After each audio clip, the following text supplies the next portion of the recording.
నర్సరావుపేట వ్యవసాయ మార్కెట్ శాఖ ఆధ్వర్యంలో ఉల్లిపాయ విక్రయ కేంద్రాన్ని యాడ్ చైర్మన్ పోనాటి శ్రీనివాసరావు జిల్లా అధికారి ఉపేంద్ర చేతుల మీదుగా ప్రారంభించారు. ఈ సందర్భంగా పోనాటి శ్రీనివాసరావు మాట్లాడుతూ కర్నూలు జిల్లా ఉల్లి రైతులను ఆదుకునే నిమిత్తం ఆంధ్రప్రదేశ్ ముఖ్యమంత్రి ఆదేశాల మేరకు నర్సరావుపేట వ్యవసాయ మార్కెట్ కమిటీ ఆధ్వర్యంలో ఉల్లిపాయ అమ్మకాలు జరుగుతున్నాయని తెలిపారు. మార్కెట్లో ఉల్లిపాయలు తక్కువ ధరలకు అందుబాటులో ఉన్నాయని ఆయన పేర్కొన్నారు.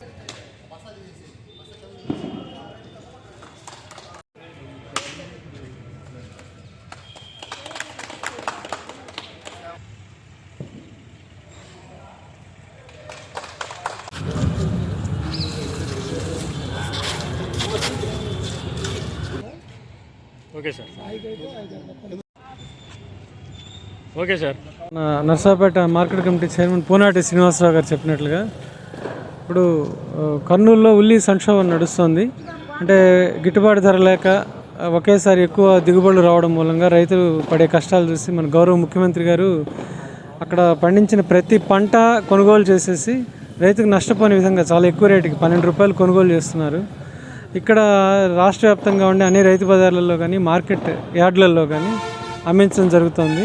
ఇప్పుడు మేము అమ్మేస్తుంది ఏవైతే ఉన్నాయో ఇవి 15 రూపాయలకి, అంటే క్వాలిటీని బేస్ చేసేసుకొని ఇప్పుడు 16 రూపాయలకి అమ్ముతున్నాం అనమాట. 16-17 రూపాయలకి అమ్ముతుంటాం. లాభ నష్టాలు లేని విధంగా, అంటే కరెక్ట్గా చెప్పాలంటే ఇక లాభాల కోసం వచ్చేసేది ఏమి ఉండదు. హమాలీకి వాటికి ఇవన్నీ చూసేసుకొని అక్కడ డైనమిక్గా ఉంటాయి రేట్స్. ఇమీడియట్గా డిస్పోజ్ చేసే పరిస్థితి వచ్చేసి క్వాలిటీ ఇంకా ఎక్కువ త్వరగా దెబ్బతినే పరిస్థితి అనుకోండి, ఇంకా కూడా తగ్గించే అవకాశం ఉంటుంటుంది. ఎప్పటికప్పుడు డైనమిక్గా రేటు పెరగడం తరగడం అనేది జరుగుతుంటుంది. ప్రస్తుతం 50 రూపాయలకి 3 కేజీలు, 100కి 6 కేజీలు అమ్మడం జరుగుతుంది. ఈ అవకాశాన్ని నర్సరావుపేట పుర ప్రజలందరూ యూటిలైజ్ చేసుకుంటారని చెప్పేసి ఆశిస్తున్నాను. అందరికీ నమస్కారం.